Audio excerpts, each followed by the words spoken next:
போகிறோம். லூக்கா 8:25. அவர் அவர்களை நோக்கி, உங்கள் விசுவாசம் எங்கே என்றார். பிரியமான தேவச்சனமே, இந்த வார்த்தை யார் கேட்கிறது என்றால், ஆண்டவராகிய இரட்சகர் இயேசு கிறிஸ்து சர்வ வல்லமுள்ள தேவன் கேட்கிறாருங்க.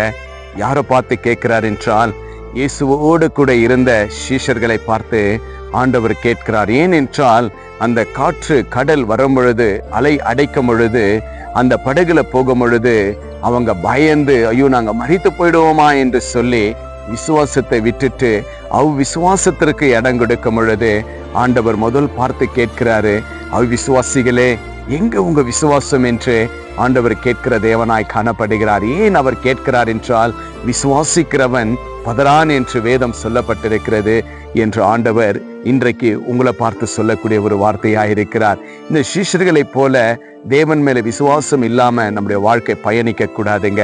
அநேக தேவைகள் நமக்கு இருக்கும். இது நடக்குமா நடக்காதா என்று அநேகர் நீங்க காத்து கொண்டிருக்கிறீங்க. டெய்லி ஜெபம் பண்ணுவோம், டெய்லி ஆலயத்திற்கு போவோம், வேதம் வாசிப்போம், எல்லாமே செய்வோம். ஆனா நமக்குள்ள விசுவாசம் இல்லாம போகும் பொழுது நாம் எதிர்பார்க்கிற அந்த ஆசீர்வாதம் நமக்கு கிடைக்காம போயிடுதுங்க. ஆனா கர்த்தர் சொல்றார், மகனே மகளே, விசுவாசிக்கிறவன் பதறான், உன் விசுவாசம் எங்கே என்று ஆண்டவர் இன்றைக்கு இதை பார்த்து கேட்டுக்கொண்டிருக்கிற, விசுவாசத்தை விட்டு இருக்கிற தேவ பிள்ளைகளே, உங்களை பார்த்துதான் கர்த்தர் கேட்டுக்கொண்டிருக்கிறார். இன்றே விசுவாசிங்க. ஆண்டவரே, புயல் அடித்தாலும் காற்று அடித்தாலும், ஆண்டவரே நான் சீஷர்களை போல விசுவாசம் இல்லாமல் வாழ மாட்டேன்.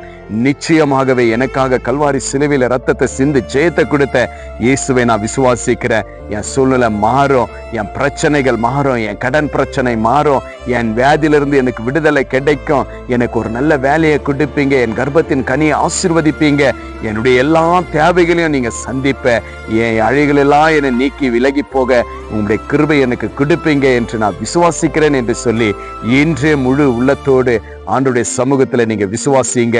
ஆண்டவர் நிச்சயமா நீங்க எதிர்பார்க்கிற முடிவை காட்டினோம் பெரிய ஆசீர்வாதத்தை உங்க வாழ்க்கையில இயேசு செய்வேன் என்று வாக்கு கொடுக்கிறார். இன்றே விசுவாசிங்க.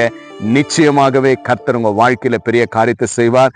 ஆண்டவர் மீண்டும் சொல்றார், மகனே மகளே, இதை பார்த்து கேட்டுக்கொண்டிருக்கிற தேவ பிள்ளையே, உன் விசுவாசம் எப்படிப்பட்டதுன்னு என்று ஆண்டவர் கேட்கிறார். இன்னொரு வார்த்தை ஆண்டவர் சொல்றார், விசுவாசிக்கிறவன் பதறான் என்று ஆண்டவர் இந்த நேரத்துல சொல்றார். விசுவாசிக்கிற தேவ பிள்ளைகளே, நீங்க பதற மாட்டீங்க. ஆண்டவர் நிச்சயமாக உங்களை உயர்த்துவார், உங்களுடைய தேவைகளை சந்திப்பார். விசுவாசத்தை எந்த காரணத்துக்கும் விட்டு விடாதீங்க. இயேசு உங்களோட கூட இருந்து பெரிய காரியத்தை செய்வார். விசுவாசிங்க. சந்தோஷமாய்